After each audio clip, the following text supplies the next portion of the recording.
नमस्कार, मैं हूं बालकृष्ण खरेगा। आप देख रहे हैं पंजाब केसरी टीवी। मैं इस समय शहर के हृदय स्थल भगत सिंह चौक के नज़दीक एक अंडरपास के नज़दीक हूँ। मेरे चंद कदम पीछे अंडरपास है जो कलेक्टेड की ओर जाता है। मेरे हाथ के बाईं ओर सब्जी मंडी का एरिया है। हनुमानगढ़ एक उभरता हुआ शहर है, लेकिन आज इसकी सबसे बड़ी पहचान बनती जा रही है इसका बेकाबू ट्रैफिक और अव्यवस्था। शहर के मुख्य मार्गों की बात करें तो भगत सिंह चौक, राजीव चौक, श्रीगंगानगर मार्ग, सब्जी मंडी क्षेत्र, इसी प्रकार टाउन का लालाजी चौक, ट्रैफिक थाने के पीछे का भाग, पुराना अस्पताल, नया अस्पताल, सब्जी मंडी, टाउन थाना के नजदीक ट्रैफिक का भारी दबाव रहता है। अब आबादी क्षेत्र की हालत बाजारों से भी ज्यादा खतरनाक हो चुकी है। शहर की शायद ही कोई गली बची हो जहां वाहन बेतरतीब तरीके से खड़े नजर न आते हो।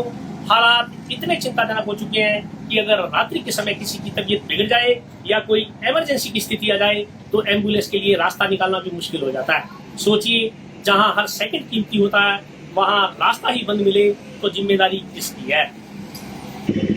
अब सवाल ये पैदा होता है कि जिनके कंधों पर ये जिम्मेदारी है, क्या वे अपनी जिम्मेदारी पूरी तरह निभा रहे हैं। शहर में ट्रैफिक पुलिस की मौजूदगी सिर्फ कुछ चुनिंदा स्थानों पर सीमित नजर आती है, जहां कभी कभार चालान काटकर कर्तव्य की इतिश्री समझ ली जाती है। न तो पार्किंग की समुचित व्यवस्था, न ही कोई कब्जे पर सख्ती हो पा रही है। ट्रैफिक नियमों को लेकर कोई ठोस अभियान नहीं चलाया जा रहा। हनुमानगढ़ की सड़कों पर अव्यवस्था अब सामान्य सी बात हो गई है। स्थानीय लोगों का कहना है कि अगर जल्दी ही कोई ठोस कार्रवाई नहीं की गई तो स्थिति और बिगड़ती चली जाएगी। अब सवाल ये भी पैदा होता है कि क्या प्रशासन किसी बड़े हादसे का इंतजार कर रहा है? क्या शहर की सड़कों को यूं ही अव्यवस्था के हवाले छोड़ दिया जाएगा? जरूरत है सख्त कार्रवाई करने की, बेहतर प्लानिंग बनाने की और जिम्मेदारी तय करने की, क्योंकि ट्रैफिक सिर्फ एक समस्या नहीं बल्कि शहर की सुरक्षा और व्यवस्था से जुड़ा सीधा सवाल है। कैमरामैन सनी कुमार के साथ मैं बालकृष्ण खरेगा, हनुमानगढ़ से। हनुमानगढ़ जिला मुख्यालय पर ट्रैफिक की बड़ी अव्यवस्था हो रही है। किसी भी तरह की व्यवस्था नहीं है। जगह जगह गलियों में कारें, स्कूटर आदि खड़े रहते हैं और जगह जगह पे मान लो अन्य वाहन भी खड़े रहते हैं। आने जाने में बड़ी दिक्कत होती है और सबसे बड़ी समस्या ये है कि यहाँ पार्किंग स्थल बहुत ही कम जगह पे बनाए हुए हैं और जो बनाए हुए हैं उनका सही तरीके से लोग इस्तेमाल भी नहीं कर रहे। ट्रैफिक पुलिस का टारगेट सिर्फ एक ही रहता है कि हेलमेट पहना है या नहीं, और उनका चालान काटने का टारगेट रहता है।